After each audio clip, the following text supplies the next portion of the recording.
Pokok bahasan komunikasi bisnis lintas budaya. 3.1 Pentingnya komunikasi bisnis lintas budaya. 3.2 Memahami budaya dan perbedaan budaya. 3.3 Mengenali perbedaan budaya.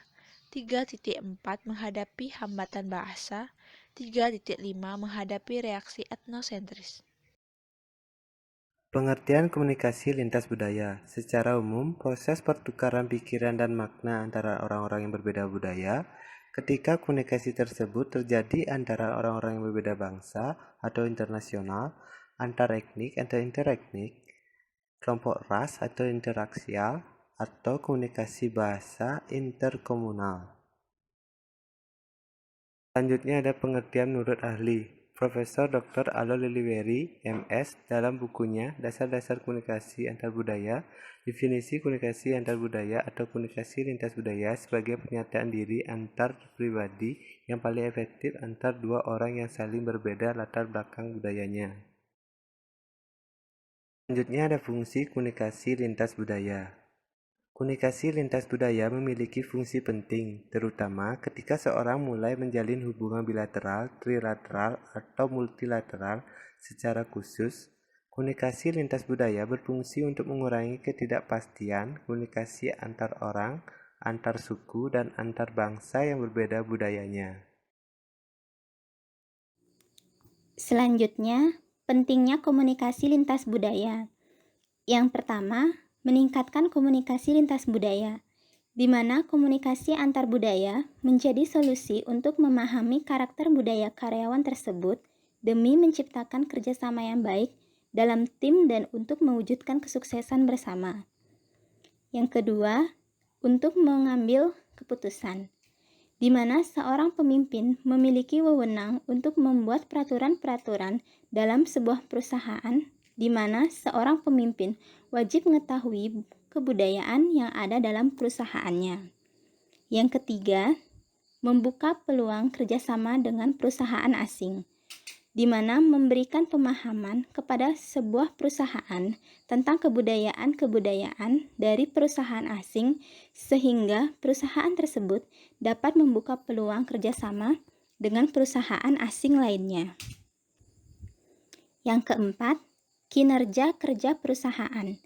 Kebudayaan yang beragam dalam sebuah perusahaan dinilai kreatif karena setiap sumber daya manusia dapat berinovasi serta dengan pola pikir yang berbeda-beda. Memahami budaya. Menurut para ahli, yang pertama, Edward T. Hall, yaitu mendefinisikan budaya sebagai dasar dari proses komunikasi yang menciptakan iklim bagi studi komunikasi antar budaya dalam ranah komunikasi, bukan ranah antropologi. Yang kedua, oleh John dan M. Warner, yaitu mendefinisikan budaya sebagai sebuah pola yang diterima dari berbagai asumsi tentang bagaimana sebuah kumpulan orang seharusnya berpikir, bertindak, dan rasakan sebagaimana yang mereka lakukan dalam kehidupan sehari-hari. Selanjutnya, memahami perbedaan budaya. Budaya memberi identitas kepada sekelompok orang. Bagaimana kita mengidentifikasi aspek-aspek budaya yang menjadikan sekelompok orang sangat berbeda. Cara memahami perbedaan kelompok dan aspek-aspeknya sebagai berikut. Yang pertama, yaitu komunikasi dan bahasa, di mana terdapat sistem komunikasi verbal dan nonverbal yang dapat membedakan suatu kelompok dari kelompok lainnya. Yang kedua, ada pakaian dan penampilan, yaitu meliputi bagaimana dandanan atau cara berpakaian dan berpenampilan dari suatu budaya tersebut. Yang ketiga, ada makanan dan kebiasaan makan, di mana cara memilih dan menyajikan makanan di setiap budaya satu dan lainnya itu pastinya berbeda. Yang keempat, waktu dan kesadaran waktu. Contohnya, adanya perbedaan waktu atau musim di setiap negara atau wilayah.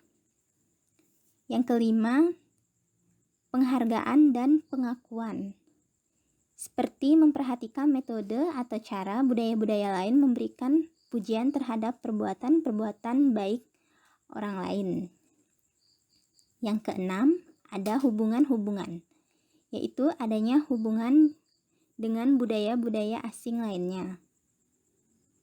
Yang ketujuh, nilai dan norma, yaitu setiap negara pasti menetapkan norma-norma perilaku bagi masyarakat.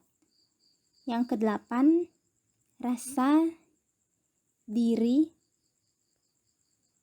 dan ruang, di mana kenyamanan yang orang miliki dengan dirinya dapat diekspresikan secara berbeda oleh budaya.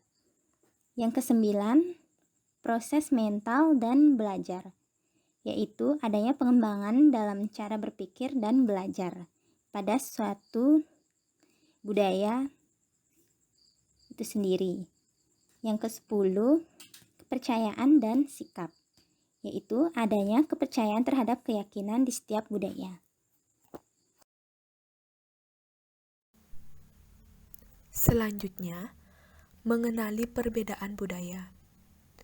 Yang pertama, budaya konteks tinggi dan budaya konteks rendah, di mana budaya konteks rendah, pesan-pesan verbal dinilai tinggi serta memiliki spesifikasi yang tinggi serta rinci. Sementara itu, dalam budaya konteks tinggi, sangat sedikit pesan-pesan yang dikode secara eksplisit. Yang kedua, konsep wajah.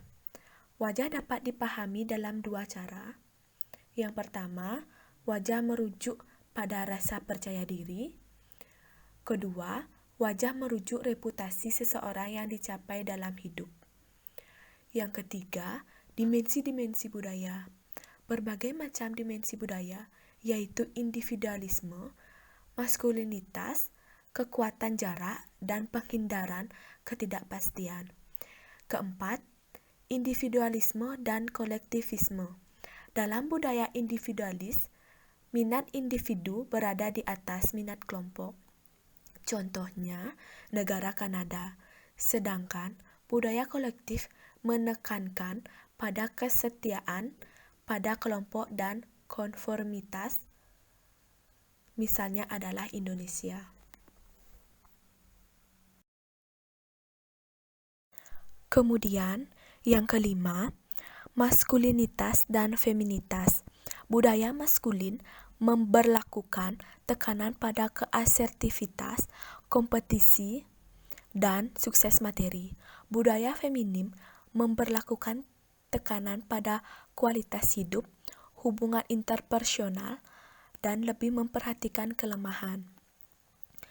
Keenam, kekuatan jarak. Negara dengan kekuatan jarak yang tinggi cenderung otoriter dan berkomunikasi dengan interaksi yang terbatas dan penguatan perbedaan di antara orang-orang.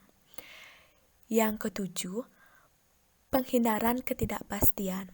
Penghindaran ketidakpastian adalah tingkat di mana orang dalam suatu budaya merasa terancam oleh situasi yang tidak dikenal, diketahui, dan merasa membutuhkan aturan yang tertulis maupun yang tidak tertulis. Yang kedelapan, orientasi jangka panjang dan orientasi jangka pendek. Orientasi jangka panjang konsisten dengan penghematan, ketekunan pada hasil, dan keinginan untuk berada pada sisi subordinat bagi sebuah tujuan. Sedangkan dalam orientasi jangka pendek, konsisten dengan pemborosan dan ketekunan pada hasil yang cepat. Selanjutnya, menghadapi hambatan bahasa. Yang pertama, kesalahpahaman. Yang kedua, norma-norma dan peranan. Yang ketiga, kepercayaan. Yang keempat, stereotipe, penilaian tentang seseorang yang kurang valid. Yang kelima, etnosentrisme, penilaian tentang budaya untuk melawan kelompok yang lain. Kemudian, cara mengatasi, yaitu yang pertama, memelihara iklim komunikasi agar senantiasa terbuka. Yang kedua, bertekad untuk memegang etika dalam berkomunikasi dan menjalankan dengan baik. Yang ketiga, memahami akan adanya kesulitan komunikasi antar budaya. Yang keempat, menggunakan pendekatan komunikasi yang berpusat pada penerimaan pesan. Yang kelima, menggunakan teknologi yang ada untuk membagi informasi dengan baik dan efektif. Dan yang keenam, memahami penerima pesan dan meningkatkan keterampilan berkomunikasi. Menghadapi reaksi etnosentris. Etnosentris merupakan penilaian terhadap kebudayaan lain dengan menggunakan sudut pandang budayanya sebagai tolak ukur.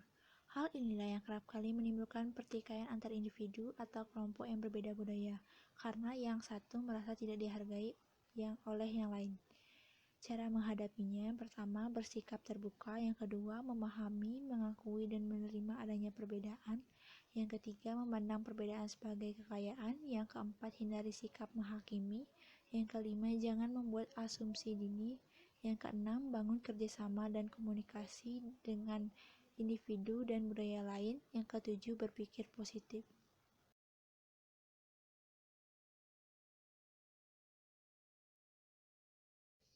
Contoh kasus, Disney sebagai perusahaan yang mengembangkan konsep taman hiburan dalam bisnisnya telah berhasil meraih keuntungan di Amerika Serikat dan Jepang. Langkah selanjutnya yang dilakukan Disney adalah mencoba memasuki pasar Eropa. Dalam hal ini, Paris sebagai target utamanya. Dalam pelaksanaannya, Disney menghadapi beberapa masalah. Ini disebabkan karena perbedaan budaya. Pertama, kebijakan Disney untuk tidak menyediakan minuman alkohol di taman hiburan berakibat buruk karena di Paris sudah menjadi kebiasaan untuk makan siang dengan segelas wine. Kedua, asumsi bahwa hari Jumat akan lebih ramai dari hari Minggu ternyata berkebalikan. Yang ketiga, Disney tidak menyediakan sarapan pagi berupa bacon dan telur seperti yang diinginkan oleh konsumen, tapi malah menyediakan kopi dan croissant. Penyelesaian kasus. Kesimpulan, komunikasi merupakan suatu proses budaya dalam dunia bisnis, baik komunikasi verbal maupun nonverbal. Harus memperhatikan faktor-faktor budaya di suatu daerah, wilayah, atau negara. Kegagalan dan kesalahan pola budaya perusahaan yang dilakukan Disney di Paris disebabkan oleh adanya kesalahan penafsiran budaya. Disney beranggapan bahwa apa yang diterapkan dan sukses di USA dan Jepang akan sukses pula di Prancis. Saran, komunikasi yang efektif ketika di antara individu memiliki perbedaan baik itu dalam segi bahasa, tingkah laku, ataupun budaya. Disney seharusnya mengadakan riset dahulu tentang bagaimana budaya orang Prancis agar pola budaya perusahaan dapat disesuaikan dengan kultur setempat dan diterapkan di Prancis.